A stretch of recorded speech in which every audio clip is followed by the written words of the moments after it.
Hello, everyone, and welcome to this particular podcast. In this episode, we're going to be talking about employers and employees making sound decisions.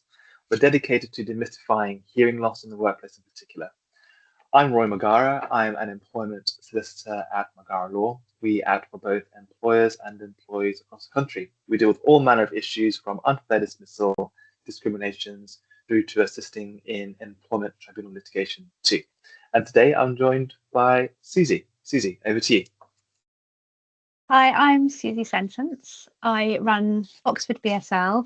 We are a company that offer B2B services relating specifically to hearing loss. So I can offer everything from deaf awareness training through to accessibility in social media, through to policies and procedures and how to communicate and connect with the 18 million adults in the UK who have a hearing loss. Incredible. And to those 80 million and beyond, today we're tackling quite a crucial topic. We're talking about reasonable adjustments, workplace accessibility, and looking to hone in on people's workplace rights. So whether you're an employee or whether you're an employer looking to support your team, an employee navigating these challenges, this episode's for you. First, we're going to talk about defining that duty, sort of reasonable adjustments, so kind of focusing on employers for just a brief moment in time here. As an employer in the UK, what exactly does the legal duty to make reasonable adjustments entail when you have an employee with hearing loss? And why is understanding that duty so critical? Well, in brief terms, the duty to make reasonable adjustments applies to those employers who may have employees with disabilities. And disability under the Equality Act is someone who has a condition that substantially adversely affects their day-to-day normal activities. And that particular condition has got to last at least 12 months or more. And in the context of hearing loss, if you look at one of our other videos, Suzy goes into really helpful detail on what the actual scope of hearing loss actually looks like. And Suzy, perhaps you can just briefly speak to exactly what that scope of hearing loss is, because many people might just think hearing loss equals deaf or cannot hear. Would you mind speaking to that? So when we're talking about hearing loss, it really is a spectrum. So it goes right from someone who might have what we call mild hearing loss. So they might not even wear hearing aids or hearing technology. And that goes right through to those people who have what we call profound loss, which are the people who have very, very, very little or no hearing at all. And there's a range of different reasons why someone might have a hearing loss. But when we're talking about hearing loss, we're also talking about hearing related conditions, which is perhaps not something that employers might consider. So people who have, for example, tinnitus, if it's an ongoing condition, as you say, for at least 12 months, then that would come under the reasonable adjustments. Thank you, Suzy. Yes. And so coming back to that context of reasonable adjustments, as an employer, you've got to ensure that you help your employee get that same level of productivity or system in their work. So different examples apply depending on the condition, and we're going to explore what reasonable adjustments look like in just a moment. And that moment comes now. So, Suzy, when we talk about reasonable adjustments, can you share some of the maybe common or practical examples of reasonable adjustments that can make a real difference to someone with hearing loss in a typical workplace? And I appreciate that can come from communication tools all the way to environmental changes. Can you speak to that, please? Yes. So because there are so many different hearing conditions and levels of hearing loss and hearing technology that can be worn, there is, I'm sure you can appreciate, a really big range of reasonable adjustments that can be made. Most of them can be made very easily and quickly and can actually have a real impact on the person with the hearing loss.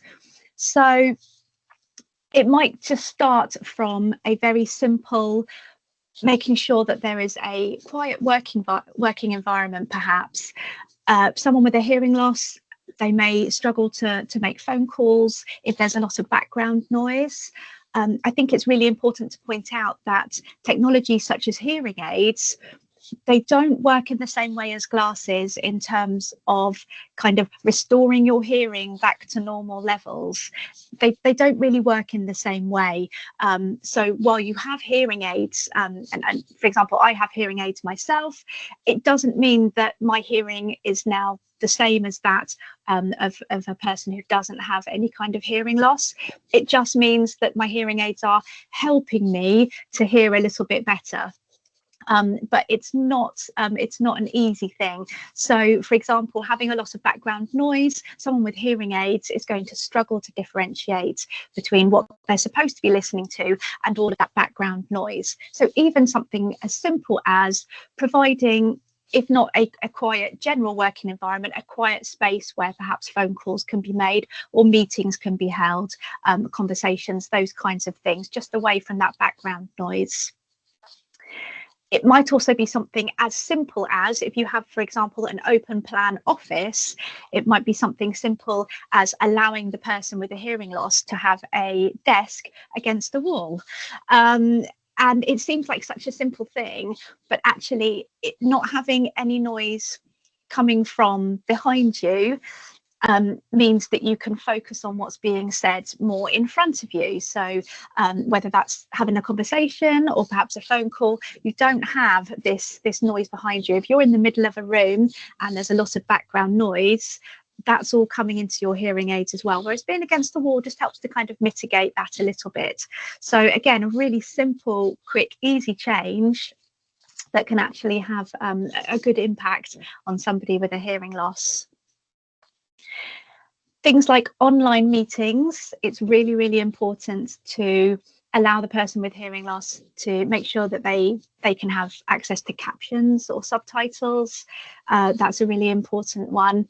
They're not always 100% accurate, but just making sure that there is that capability. I mean, we're so lucky now with Zoom and Teams and other online meeting software and things that they generally provide captions, but it's really good to just ensure with your employees that they are using those and that they can use them and they know how to use them. It can be very difficult when you're in a large meeting online with lots of people, and particularly if somebody is presenting, everybody else gets really, really small. So someone with a hearing loss is going to lose that access to lip patterns, which actually really helps, because as I'm sure you may have heard me say before, I might have said last time, everybody to some degree uses lip patterns to reinforce what they are hearing. Even if you don't have a hearing loss, it's still going to be to a lesser or greater extent, you're going to be looking for lip patterns as part of those visual cues. And if, as someone with a hearing loss, if you lose that visual clue, particularly you don't have the facial expressions and you don't have the lip pattern, suddenly it just makes it that little bit harder to hear. So it's really something to think about. Some software will allow the presenter to place themselves in the presenting screen, just in the bottom corner, but a little bit bigger perhaps than a small window. And there are plenty of, as I say, captions and subtitles that can be used, but just thinking about that visual aspect of having the speaker present on the screen can make a really big impact. In-person presentations, you start that again, hang on, I won't say okay. For in-person presentations and meetings, particularly if there is some kind of slides in the background, so many of the programs these days allow you to have live captioning or live subtitling on the slides at the bottom, which is it's just fantastic. It's not I've never seen it before myself, but it's something that I have tried out on various different kind of types of software, PowerPoint, Google Slides, lots of different software. I've been trying it out, and it's such a game changer. It can be so difficult in a physical environment to ensure that your employee has all of the access that they need to the sound and, as I say, the visual cues and things like that. It might be the person speaking is standing in front of a window, in which case they're silhouetted, which means that you can't see their faces easily. It might be that it's just a very large room, a very large team, there's no microphone. So again, the subtitles just help that person with a hearing loss. If they're hearing 80% of what's being said, then the subtitles or captions can just help to fill in some or all of that missing 20%, which can make all the difference between them being engaged in a meeting or a presentation and them feeling disengaged and as though, well, if I can't hear, I'm not going to, I'm just going to sit and look and act like I'm listening, but really I'm not. So it actually has a really big impact to have those kinds of visuals for people who have a hearing loss. So there are lots of different things that can be done in a person's general working environment, online or in meetings and things like that, that are so small, but so easy and so powerful for the person with a hearing loss. Thank you. And let's speak to that a bit more, I think. So certainly looking at the employee's voice, as it were, and empowering the employee in this regard. So for an employee experiencing hearing loss, it would be helpful, I think, for us to discuss what the best way is to start that conversation with their employer about their needs. Just thinking about what information should they prepare and whom should they approach. And a lot of the conversations I have with people who might be in this space might be things like focusing on effective communication or potentially involving occupational health, making formal requests or sometimes, unfortunately, formal grievances, but more so about being clear about the impact of hearing loss on work tasks and where employers might think that it's a capability issue if an employee hasn't disclosed their hearing loss. Finding and helping clients in that space not only have that pragmatic discussion, but also that clear discussion with their employer or manager and help them see it's not a capability issue per se. It might be an issue of reasonable adjustment, so helping them understand how their disability affects them or how their hearing loss affects them. So I want to come to you on that part of employee empowerment. For an employer experiencing hearing loss, what's the best way to start that conversation with their employer about their needs, Suzy? Well, I know from experience it can be really hard because hearing loss is effectively a hidden disability. It can be so hard to want to advocate for yourself, to want to come forward, and particularly because there still is, unfortunately, despite 1 in 4 adults in the UK having some kind of hearing loss, there is this stigma still that hearing related conditions and hearing loss means that somebody is an old person, and it's a mindset that absolutely has to change, because while yes, around 80% of people over the age of 70 are going to have a hearing loss, so that it is a large proportion. However, a hearing loss or a related condition can affect any age, and particularly when you're in your kind of middle age, middle life, you might not want to have those conversations with your employer for fear of perhaps putting a little seed into your manager or your employer's mind that just says, oh, maybe they're getting a little bit old. So unfortunately, there is this stigma. So that really has to change. So for an employee, I would say just be upfront and get the reasonable adjustments that you need, because the law is on your side. Your employer, if you disclose to them that you have a hearing loss and it's this, as we say, it's lasting at least 12 months, then they have a duty of care to you to make those reasonable adjustments. Whatever their thinking is, however they might be perceiving you, that's only going to help you in the future. You can't then it's very difficult for an employee after, if they haven't disclosed, to then say, well, you didn't do XYZ for me, because if the employer doesn't know, then it's just a very difficult position to be in. So I would always say disclose, but I would also say to the employers, you need to be cultivating a workplace and that kind of open space to have those dialogues, because if your employees are not comfortable sharing things with you, I would say effectively that's on you. So you need to be leading from the top. You need to be the one showing that it doesn't matter. It doesn't matter what disability or ability or conditions you have. It doesn't matter. We're going to look after you, and not just because we have to, because we have that legal duty of care, but because we want to. We want to see our employees succeed and improve and thrive and all of those things. So definitely it's going to be largely in part the employer's responsibility.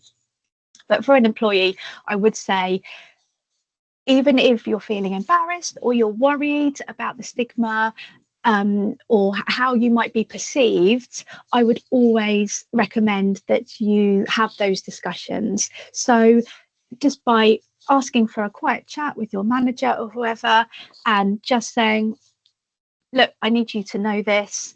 I have for example, moderate hearing loss. I've actually got 2 really discreet hearing aids, and I'm struggling with this setting, or I'm struggling with my desk in the open plan office, or I don't have the correct tech, computer equipment or headsets or whatever, and I'm going to need some help with that going forwards. It can be a difficult discussion to have, but it is really important, as I say, because if there are in the future any issues going forward that your employer might have with how they perceive that you are doing your job, if they don't know that you have a hearing loss, then they're going to be attributing that to perhaps something different.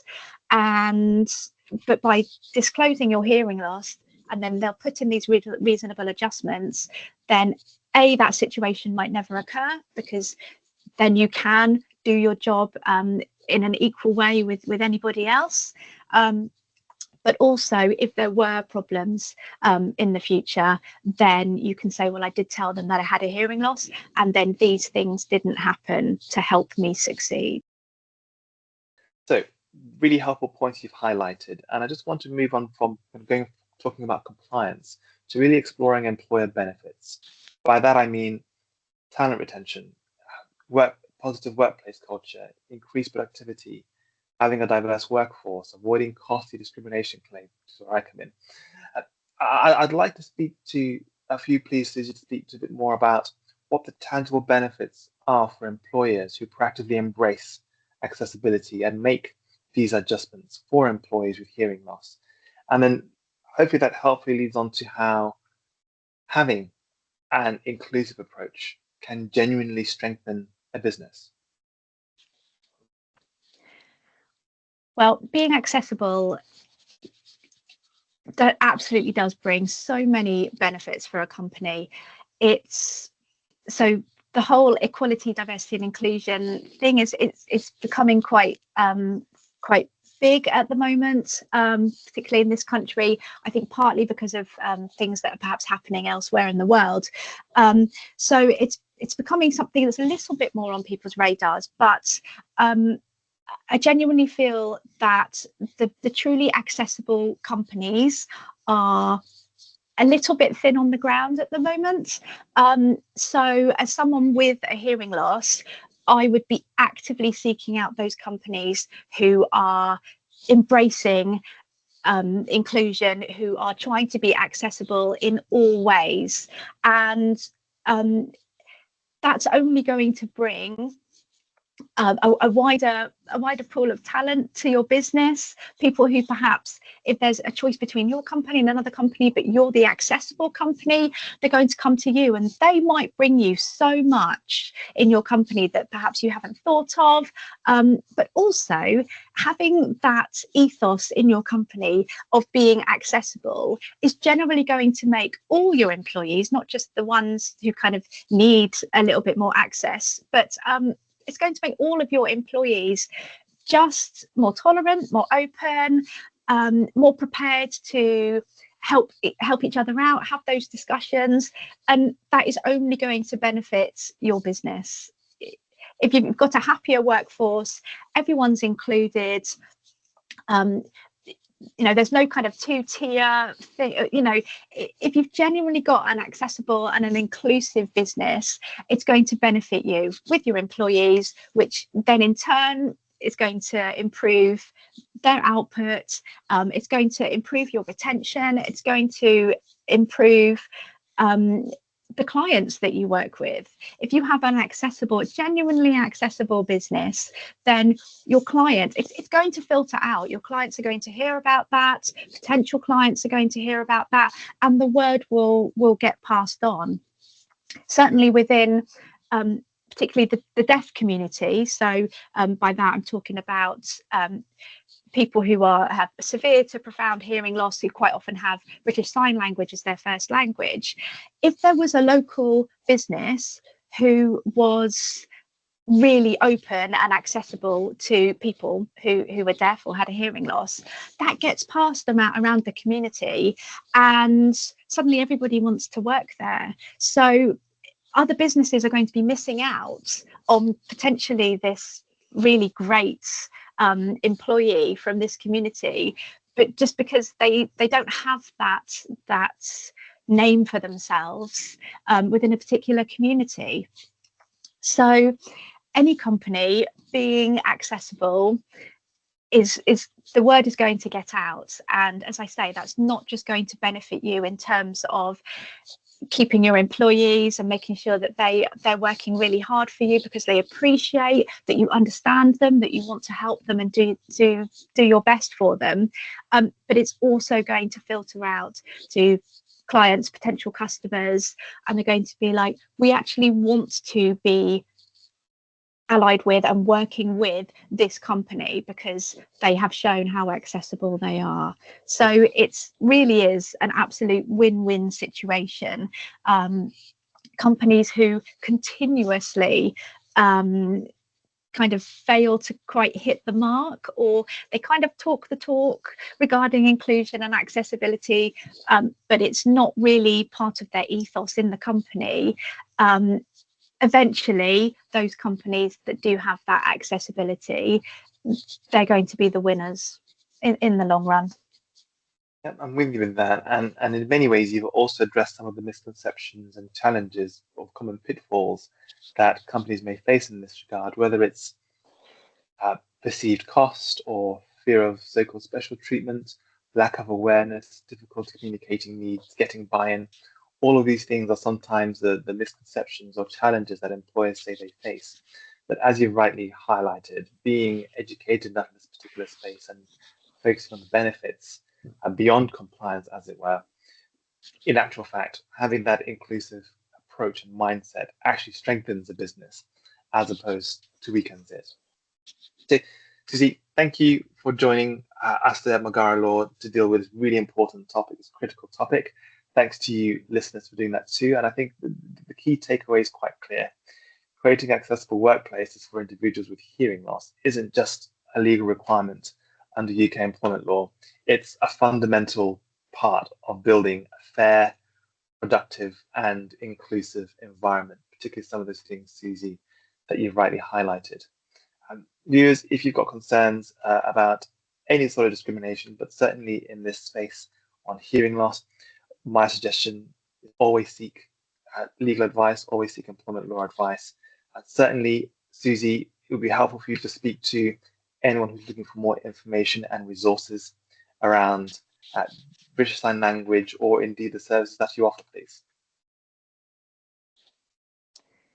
Yeah, So if you are a company who is looking for training for managers and staff, just to increase awareness of hearing loss and how it can be supported in the workplace, then you can get in touch. That goes to everything from training. I can look at procedures and scripts, how you are open to communication from people, and also within your organisation, perhaps helping to start some of those conversations with your employees just by me coming in and doing some training. It might prompt some people to want to advocate for themselves. Thank you, Suzy. And indeed, for more information and resources on employment rights or employer duties, visit Magara Law at www.magaralaw.co.uk. Address is in the description. Thank you, everyone, and goodbye.